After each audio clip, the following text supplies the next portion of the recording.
Welcome to episode 540 of the Grit2Greatness Endurance Podcast. We're your hosts, coaches Rich Soares and Kristen Overton, and we're on a mission to help endurance athletes train smarter, race stronger, and build the grit it takes to achieve greatness.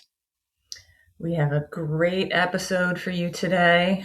Today's episode, we're spotlighting Colorado's Ride, an event that has firmly established itself as one of the top organized road cycling events in the United States. Recently recognized with a top 10 national ranking by USA Today, Colorado's Ride combines world-class scenery, athletes' first organization, and decades of trusted leadership, with Bill, of course. We'll explore what makes the ride special, how virtual course pre-rides elevate preparation, and the legacy of Bill Plock, whose leadership continues to shape endurance sports in Colorado. Hey, buddy, welcome. Glad you're back. Yeah, thanks for having me. Be fun to Feels like old times. Yeah, well, definitely does. I was at Bicycle Colorado last night and saw a lot of the same folks you and I have known over the years doing all kinds of stuff. And I actually won one of the big prizes last night. They do the deck of cards where you buy a card for $100, and then if that same card is drawn on stage, then they had one of 5 like super prizes. And so won a week or 2-night stay at Sun and Help in Vail, and 4 rounds of golf at the golf course there. What? Wow. That's awesome. Yeah, so I'm kind of excited about that. That's a score, brother. Big That's time. awesome. So anyway. Well, that's awesome. You know, your ties to Colorado cycling goes way back, we had 303 cycling, 303 triathlon. We, later became 303 endurance podcast. Maybe just for a second, could you just maybe share your connection to kind of cycling here, and just kind of a high level resume from working at 303 and what you did at 303 to ride directing now? Yeah, it was a journey of starting as a volunteer content creator for 303 triathlon, actually, with Dana, and just doing some stories here and there, and that kind of evolved into going to races and taking some pictures and interviewing athletes and maybe writing a story about it. And then the opportunity came when the two 303 cycling and 303 triathlon merged, and I took on a leadership role with that and covered a lot of cycling. We continued to do all the triathlon. I'm wearing an Ironman World Championship, and on the back it says media. So those were the days when we go to the, we've talked about this. And so I did a lot of racing myself, as all the way from sprint triathlons to full Ironmans. I've never really raced bikes, but I've done a lot of biking events as just touring. I've never raced bikes other than a couple time trials. So I don't have any crit experience or road racing experience. Like some of the things you're doing now with Mike Murphy, you're getting a whole bunch of new experiences. Yeah. So that's a whole nother conversation. But so then 303 was going on for a long time, and I had the opportunity to be the ride director for Ride the Rockies in 2022. And I had maybe not quite 2 months lead time. And there was the ride director was there, left, and it was a complete disaster. And we had no permits. We hadn't even applied for most of the permits. The ride was scheduled. So it was a huge learning experience. I mean, I just dove right in. I had never even, directed my daughter's 5K race at her elementary school. It was just being around it a lot, going to a lot of races, going to a lot of events, participating in things, and maybe just my personality. They thought I'd be good at doing that. I said a lot of pleases and sorries and thank yous as we mowed over all of the logistics and the meeting with towns and say, sorry, we're not, we're way late. I get it. And all of that sort of thing. But all to be said, I learned a lot about how these things happen, and I'm still learning a lot. I mean, every town's a little different. Every county's a little different to work with. I have a meeting in a week and a half with the county commissioners of Chaffee County, just because of the size of our thing, which isn't that big, but they're required to meet, and I'm sure it'll be fine. But they want to pick through our emergency plan, our communications plan. They want to see what our medical plan is, how we're going to deal with this thing or that thing. I don't even know. But back in 2022 with Ride the Rockies, we went through Chaffee County as well. Denver, like I applied for a permit like 4 weeks before the ride, and I got contacted by a sheriff who said, you might want to check this part of your route. But otherwise, they didn't care. So the atmosphere is totally different 4 years later in Colorado because of the growth out here. The mountain blows up, and they have a lot of different regulations, a lot more cost. I mean, the cost is, quadrupled in permits. It's really pretty unfortunate, I think, because it makes doing this really that much harder and that much more expensive. Right. So yeah, a lot more logistics for sure. Yeah. So we started Colorado's Ride to be 4 years ago this coming August. So when I directed Ride the Rockies, I did not come back the following year. Honestly, kind of saw the writing on the wall that probably was not a good setup to do. It wasn't sustainable the way they were doing it. And so we had a better idea. We had different logistics. We kept it smaller. There's a million things we do different to try to keep the cost in check, but also make it sustainable.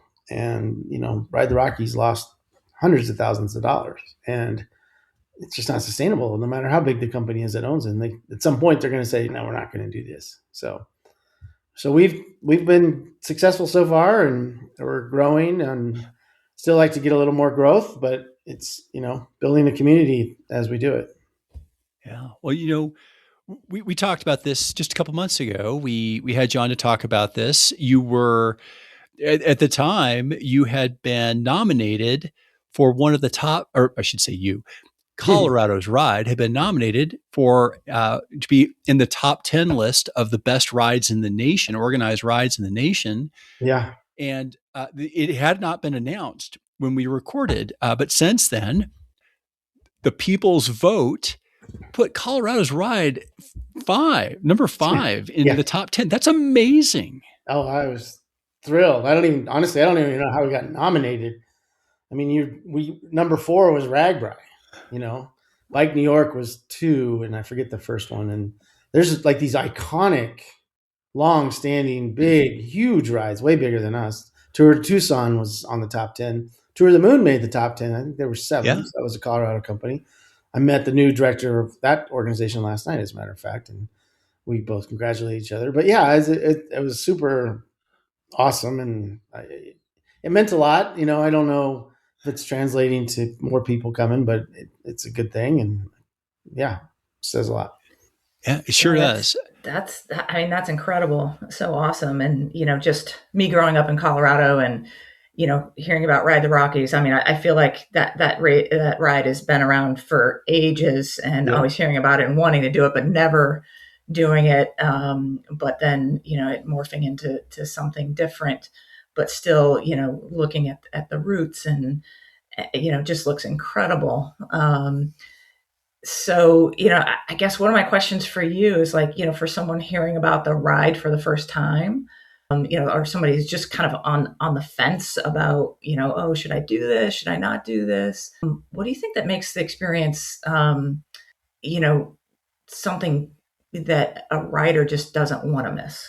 Well, it's a hard question in some levels, because I get this question often is like, well, can I do it? How hard is it? Is it, and so you come at it with so many different levels of ability, that what I do think about our ride is good is that it can be done by a really wide spectrum of people. And the reason for that, in my opinion, we don't have like crushing routes. We have one big day, the first day. Okay, fine. But then the next day you can make it as short as you want, almost, and 20 miles, you can, and then you get to Salida by before noon. You can hang out, you can go to the pool, or you can go back up to the hot springs or whatever. And then the third day, it's another fairly good day over Monarch, but it's not crazy. When I did Ride the Rockies in 2022, we had 3 100-day routes. That's a lot. And I think if you look at our demographics, most of our riders are, above 50, and they don't want to do century rides as much. I think there's always, so I guess what I'm saying is we have the challenge, but we also have a good way to make it achievable. So somebody isn't like frustrated and feeling like they're not going to make it and getting sagged or whatever. And I will say, I think our size really works well. We're 300 people ish, Ride the Rockies or some of these other ones were 2,000 to 3,000 once upon a time, which just makes it fun. I mean, the road's really obvious. There's a ride and it's kind of cool that way. But with our ride, I think, and Rich can attest to this, you tend to kind of find your group during the week. And there's a lot of like really awesome camaraderie that gets built. And because it's smaller, it's more obvious, at least to me as a ride director. I can really tell who's riding with who, and it becomes a thing, and they always ride together, and it makes it my job a lot easier to kind of track people. And one thing we do, and to kind of make that happen is, well, two things really. We start at the same time. Like we have a mass start. It's led. It's not a race. We're casual about it, but it keeps everybody kind of together. And then that sort of strings out. People find their people because everybody started together. And then we have the license plate with people's name on it. That's like your bib that goes on your, yeah. And that just creates a lot of conversation and people talk. And I think this year our license plate is going to have the person's hometown on it, just so that, oh, I'm from Erie too, and next thing you know, you're sparking up a conversation about something. That's awesome. Like, and who knows, you get somebody, oh, I'm from Middletown, Connecticut, which is where I live now, Yeah. Like, wow, you came out for this ride? Like, yeah. Like, who would miss this ride, right? Yep. That's the idea. That's great. Friendships develop. I mean, like the people who I rode with that week in particular, Zed, we're in touch constantly. And now, he's introduced me to Mike Murphy. So this is like, the Colorado's ride brings people together. And you're right. You do kind of develop some bonds and friendships. I probably have a dozen or so new Facebook friends that came out of that week, just that 1 week, Yep. Yep. So it's really kind of cool.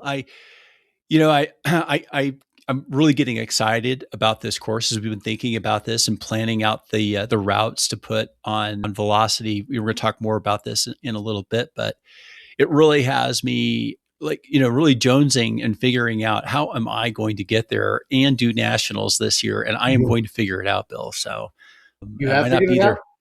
I don't think I'm going to be able to be back in time for day one, but hopefully I can pick up with y'all in Buena Vista.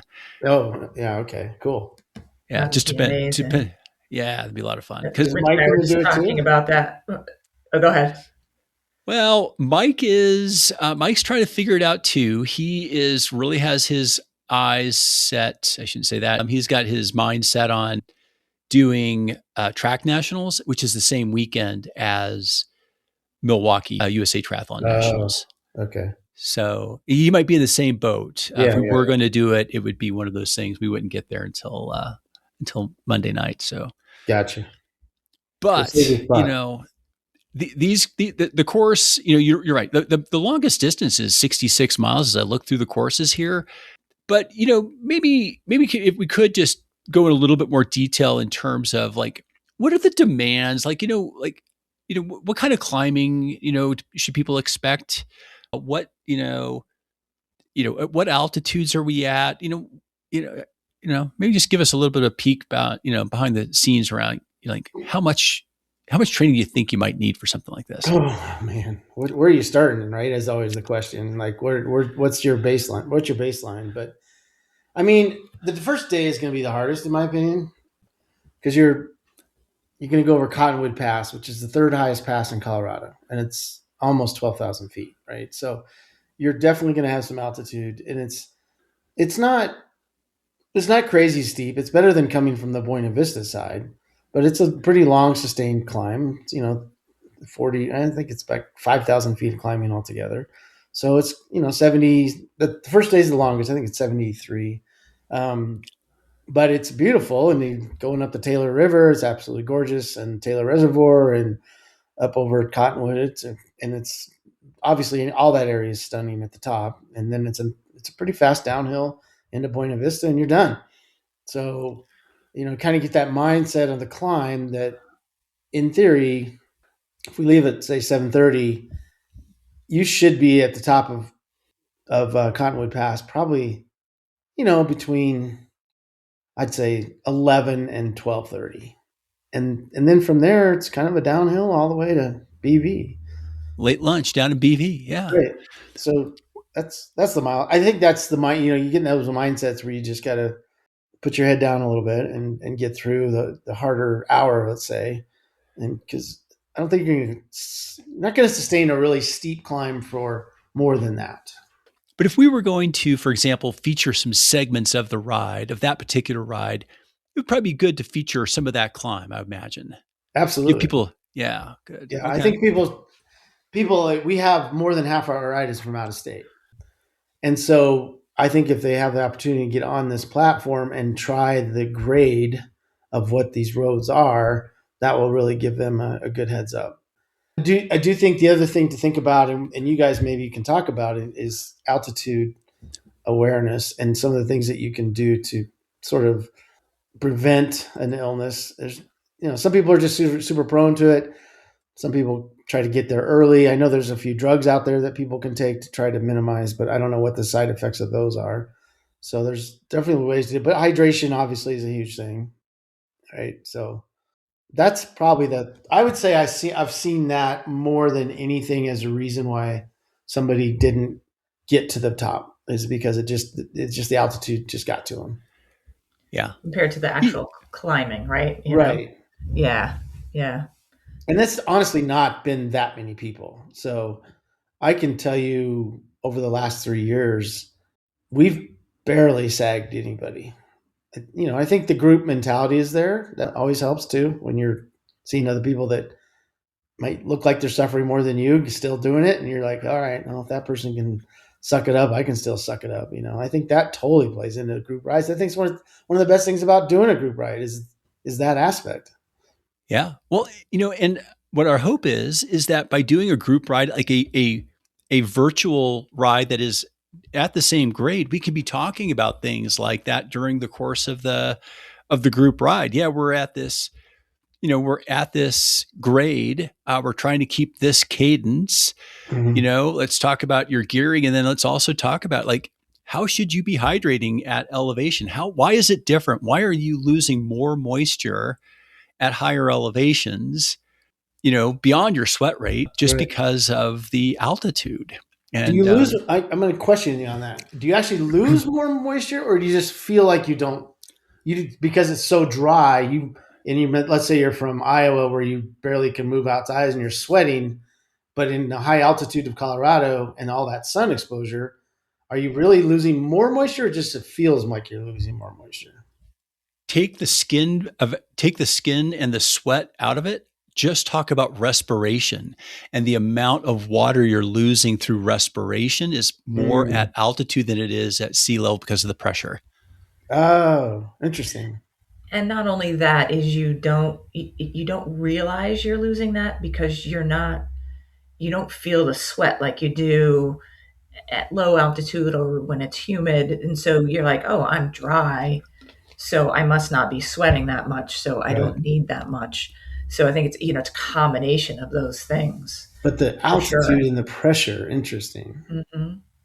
Huh. So yeah, just like Rich said, having those conversations with people as you're riding the course, or even, you're taking that first climb on the first day in a segment, and okay, we're talking about hydration, but we're also talking about pacing. Like, don't go out, hitting it hard, and then all of a sudden you just you're in the middle of this climb and just sucking wind. Really learning to pace it. Is it fair to say that if somebody knows their lactic threshold, for example, and they ride to certain heart rate zones based on that, is that curve change with altitude? Not the heart rate. The heart rate should stay the same. Those heart rate zones should stay the same. I mean, those are your heart rate zones. Okay. It's your power that will adjust. And we can talk through that's what I'm if you're Yeah. If your power is, let's say your threshold power at sea level is, let's just say 220 watts. Well, at that altitude, it could be 180, or 195 or, That's what I was getting at. I was wondering. Yeah. It'll Because be I kind of wonder if people inversely have come into proportional this. to the heart rate, because your heart rate zones are going to stay the same, but you're trying to climb at that altitude and your heart rate's going to go up faster. So to hold the same power. Yeah. To hold the same power. So ultimately your power is coming down to be able to do that. So if somebody were, I mean, these are probably not many people on this ride, but if there were people that were riding to power and used to riding to power, and they're saying, oh, I should be going 190 watts up this hill, they need to figure out how to adjust that. Yeah, absolutely. And we have some ways that we can actually talk people through that. We can, if they can give us their kind of their hometown power, if you will, like where did they do that FTP test? Any one of us can do that conversion for them. Okay. Good to know. Yeah. That might be actually be a fun topic. Actually, we could actually play around with that right now if you want, Bill. You want to play around with this? This is kind of fun. Here we go. We're going to go totally off script here for a second. And I am going to take just a random athlete here that I've got, and I'm going to give you, watch this. We're going to go to bike. I've got a female athlete that I'm working on here, and her zone 4 power at sea level is, her range is 172 to 199 watts at sea level. Okay. Let's put her up to, what's our highest altitude on that climb? Say 11,800. 11,800. And we'll say temperature is, what do you think this temperature would be? 60 degrees. 60 degrees. It's going to be closer to 180 to 154 to 179. That's a big difference. It's a big difference. Yeah. So that athlete, if they don't think about that and they're like, oh my God, my heart. Why is my heart rate so high? Yeah. What's happening? Yeah. Why am I totally exhausted? Why am I can't get gels all of a sudden, Right. Can't eat enough food. Yeah. Okay. Awesome. Well, thanks for helping us kind of unpack that a little bit, just, to help, riders get a sense of, or listeners get a sense of, hey, well, what do I have to prepare for? Why would I even need to train for this? Why would it be good to, preview the course? So, yeah. I guess one question I have for you about, the athletes that have done the ride before, and just, showing up, knowing the course, knowing the grades and elevations, like what do you notice about them versus, Joe Schmo who's just said, oh, I'm going to do this ride and, has no idea what to expect? I would say because we did our first 3 years on the same route, there are some people that have done all 3 years, Zed being one of them. We have had many folks that have done maybe 2 times. And I definitely would hear things like they would compare their Strava, let's say. They would look at, they're going to do this section faster. They want to PR Wolf Creek. They want to, they definitely start to build targets in their mind after having done the course. Now with a new route, you won't have as much of that, of course, but there's definitely going to be a fair number of people that have probably done a good number of these roads. I would say of our route, and one place that might be interesting for a virtual ride, because Cottonwood Pass has probably been done by quite a few people that could be doing this ride. I mean, Ride the Rockies has done it. It's been around a long time. It's fairly newly paved, so it's a bit of a newer, fully paved over or pass. But in Monarch Pass, probably a fair number of people may have done that as well. But probably people haven't done is our 4th day, which is where we ride from Gunnison along the Gunnison River up through up into the Black Canyon, the Kirakanti National Recreation District, and we go to an overlook of the Black Canyon called Needles Rock. And it's not, I've ridden it before as part of the West Elk Classic, which is now a defunct tour, but it's on Highway 92. And it's not steep, but it's pretty long and steady to get in. I forget the elevation. I should pull it up. But I think we gain about 3,000 feet on that route on the way out. And that's not all in one spot, but it's a pretty good long sustained hill, and you got a great view at the top. We'll have a great aid station, so it should be a lot of fun. But that'd be a good part of the course to ride, because definitely not many people have done that. Yeah. So advantage, for those that have already done it, that, haven't seen some of those new sections, to, jump on Velocity, see those new sections and be ready for it. Yeah. Or go to the old sections and try to PR, like you said. Yeah. Beat their Strava time, right? Right. Totally. Yeah. So I feel like we've really kind of, really kind of talked a lot about, like, what kind of, preparation needs to happen, what kind of rider types are we going to have out there? Hopefully the folks that, need the preparation the most will, find this opportunity to be helpful. Keo, if you don't mind, I'm just going to go off script here just a little bit. And, yeah, for sure.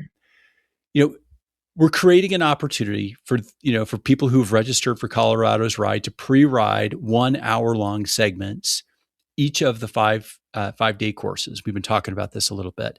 How do you see, a virtual, like that virtual experience, like really helping folks? Where could you think it might help them the most, or what kind of athlete do you think will help the most? I think it's people that haven't ridden a lot in the mountains. Yeah. I mean, if they have a smart trainer, which they have to do this Velocity thing, chances are they've done whatever program they've done, and they've ridden hills, no doubt about it. I don't know how many people do longer hills usually. I think these tend, like a Zwift or something like that, tends to be more punchy stuff and instead of sustained stuff. It's been my experience. I mean, obviously, if you're doing a real course on Ruby or something like that, you've probably done some hills. I think it's for people that haven't done long sustained climbs is going to be the best benefit. Yeah, gotcha. Yeah, so nice long hill sets and really understanding what that grade is. And, the other thing I guess I wonder, sort of related to that, do you run into folks who haven't really thought too much about the gearing that they're going to need? Like, in other words, they've got a bike that's geared for more flat courses, and all of a sudden they find, oh, I'm riding at 50 at a cadence of 50 here because I just don't have the gears. Oh, definitely has been an issue. I mean, it's a hard one though, because as you know, it's kind of like, well, if you have a 52-38 front instead of a 50-34, which most people have in Colorado, it's not cheap to change that. So you kind of have to live with it a lot of times. And you can definitely get a rear cluster at a more affordable rate, as long as your derailleur can handle the longer chain. There's always that. So I think people tend to just suck it up if they don't have the right gears. But I will say most people that I noticed on our ride the last 3 years, you didn't see a lot of old bikes. Like, most of them had pretty good gearing. I mean, there's some people that didn't, but I feel like they were pretty well prepared for what they were getting into. And I think there are a lot of people who have done a Ride the Rockies. They have a bike that they know is going to be okay for that. Didn't see any tri-bikes out there. I was just going to comment on that. Thinking about that. And you see a lot more e-bikes. I mean, speaking of that too, because that's a big growing part of the demographic. I would guess we probably have. I need to probably send a survey out, because you want to make sure you have enough power at camp for people to recharge their bike battery. But I'm going to say between 15 and 20% are e-bikes. Yeah. Wow. And most of those e-bikes are, they're class 1. They look like a road bike for the most part. But we've had a couple of people. I can recall a woman that had a pretty beefy straight handlebar, big, probably 55 tires. And she had a great time. She wore one of those helmets with the hats, and she was kind of near the back most of the time, because she was just having fun. Her bike probably weighed 60 pounds, if not more. And it was great from a safety standpoint, because we called her Hat Lady on all the mics, like, hey, where's Hat Lady? Because we always knew she was kind of near the end. It was really easy to find, and so that helps. I know those are weird things, but we had a guy last year who, oh my gosh, this guy, he didn't wear a helmet most of the time, and it was driving me bonkers. He had a helmet he carried a backpack, and he strapped a helmet on the backpack, and he didn't wear it, and he kind of looked grumpy, and he was a bigger guy, and I was just a little intimidated to confront him about it because we looked up the law. There's no law that says he has to do it. Our insurance doesn't say riders, it's sort of a vague thing out there. And then finally said that to him, I'm like, dude, can you just do me a favor and at least wear that helmet going down the hills? I mean, I really would rather you wear it all the time. Long story short, so he was on a bike. I think he had flat pedals. It was a road bike. And he wore I think he just wore jean shorts a few times, and he didn't wear bike shorts. And he carried this backpack, and after I got to know him, we started joking around things, and he had changed his lifestyle. I think he lost some weight, stopped drinking or smoking or whatever it was. And this was his way to see what he could do. And he gave me a backpack, the backpack he was carrying, and it weighed 20, 25 pounds. I'm like, what's in your backpack? And he pulls out an extra tire and tubes and tools and food. I'm like, I don't remember what his name is. Let's say his name's John. I'm like, John, we have all these aid stations. We have mechanics. You don't need to carry any of that. He's like, no, I just want to have my stuff. I'm like, okay. It's your ride, man. And he made every mile. And he made all the cutoff times. And it was a pretty awesome story, actually. Reminds me of our interview with Bob Babbitt years ago, and him talking about his first Ironman and wearing the jean cutoffs and the banana seat, had the Hawaiian bread stuffed in his shirt. Remember, he's making sandwiches. Yep, that's awesome. Yeah, so I think that those two examples right there that I mentioned, it kind of gives you a glimpse of that this is an attainable ride for most anybody. And I think that's something that I think is important. Ko, how about one more question from you, and then I'll bring us home. Yeah, I guess I don't know what would you say? The riders get the most out of this ride. Is it the scenery? Is it the camaraderie? Is it the fitness that they gain from training? What's the biggest draw? That's just the answer is yes. Question to me, my draw to it is it's Colorado, and it's the most beautiful scenery in the world. And I love to ride, so I would just love to do it. But that might not be the draw for everybody. The answer is really very complex, right? Everybody's going to get something different out of it.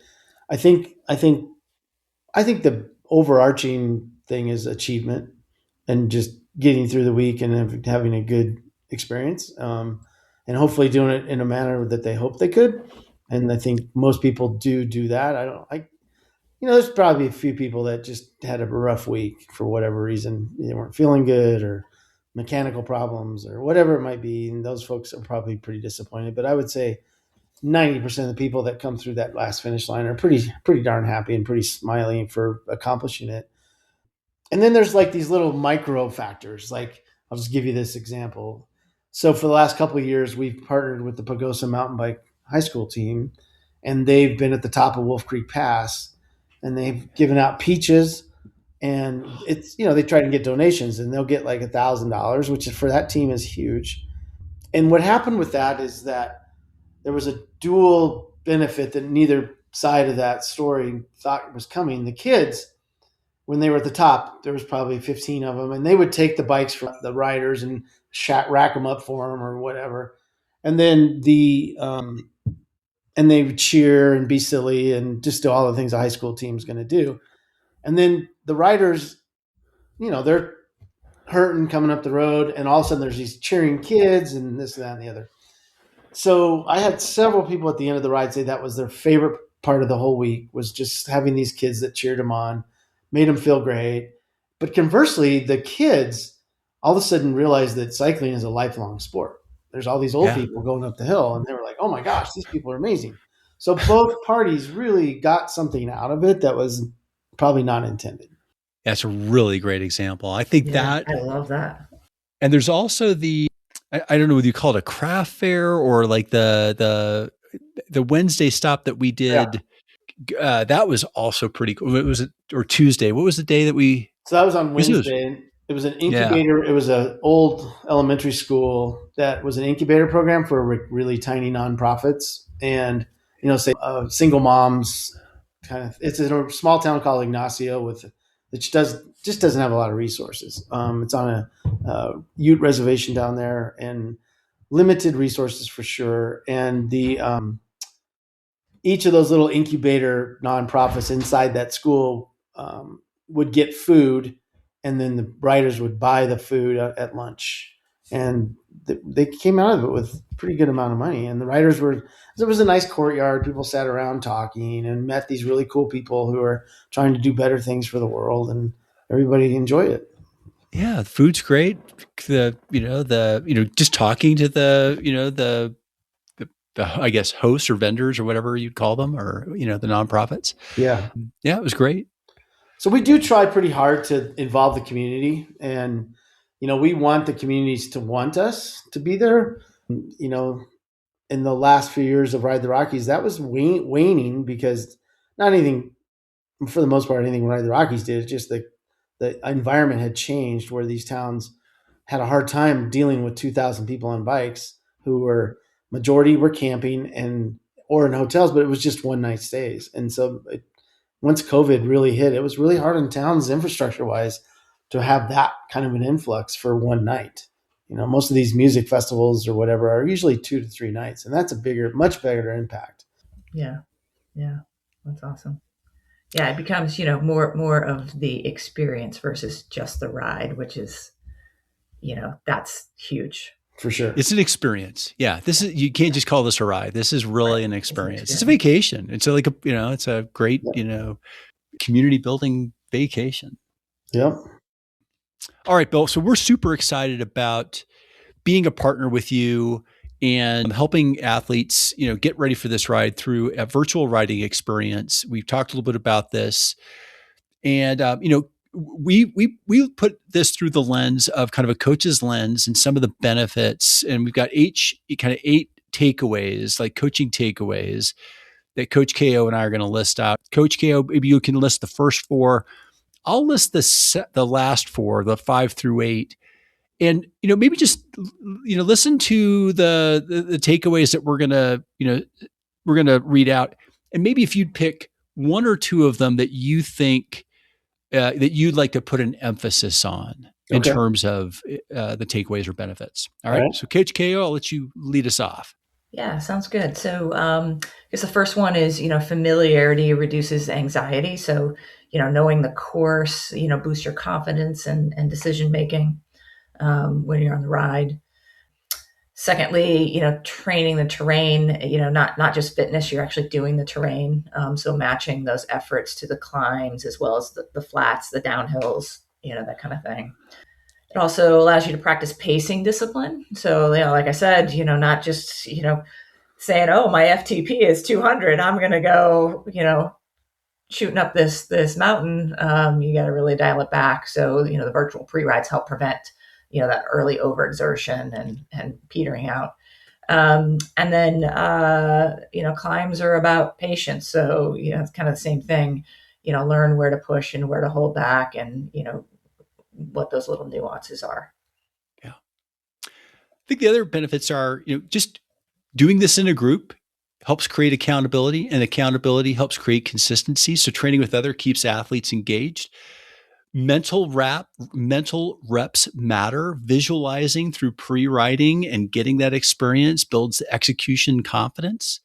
Coach feedback, accelerating learning. So, we'll be giving some, education and feedback during these sessions. So small adjustments around cadence, and just understanding how to have a nice, smooth pedal stroke will help make big differences.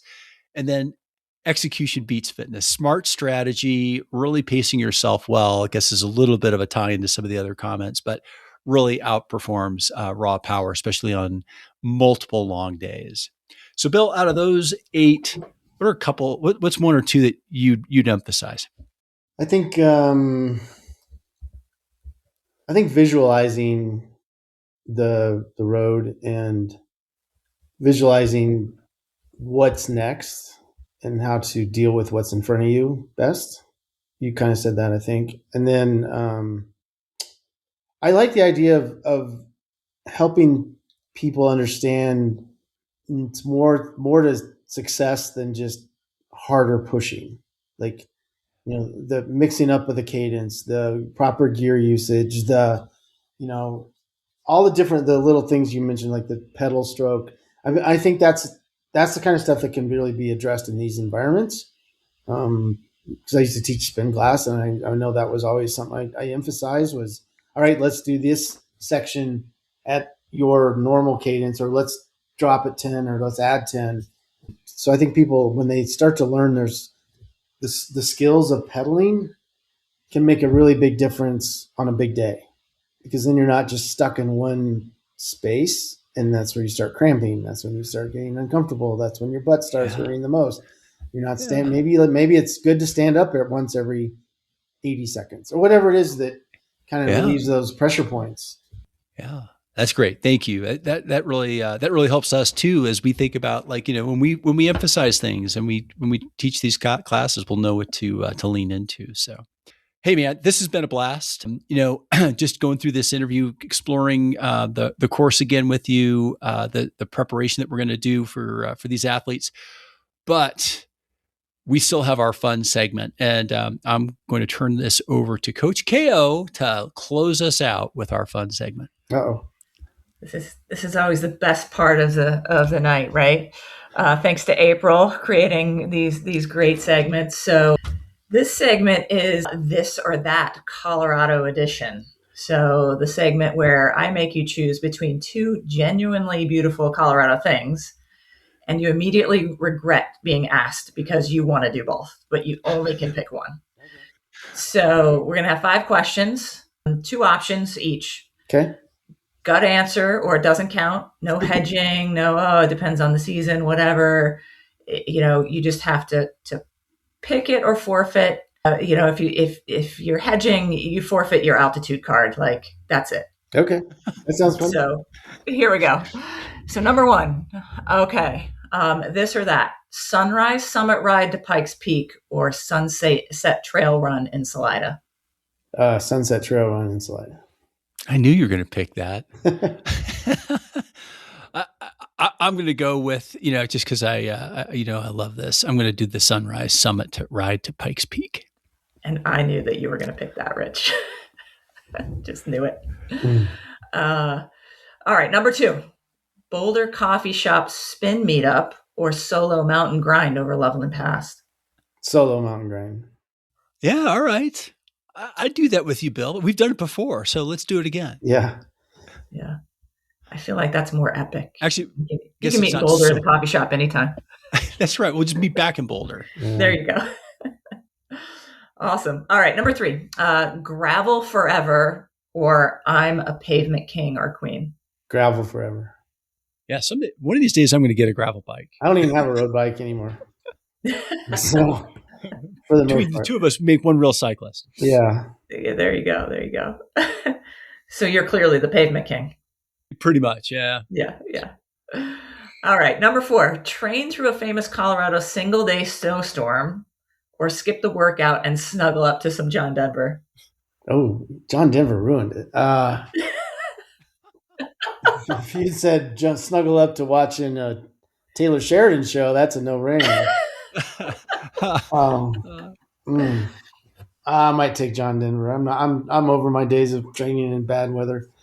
There you go. I'm with you, Bill. I'm all about snuggling. I don't care who I'm listening to.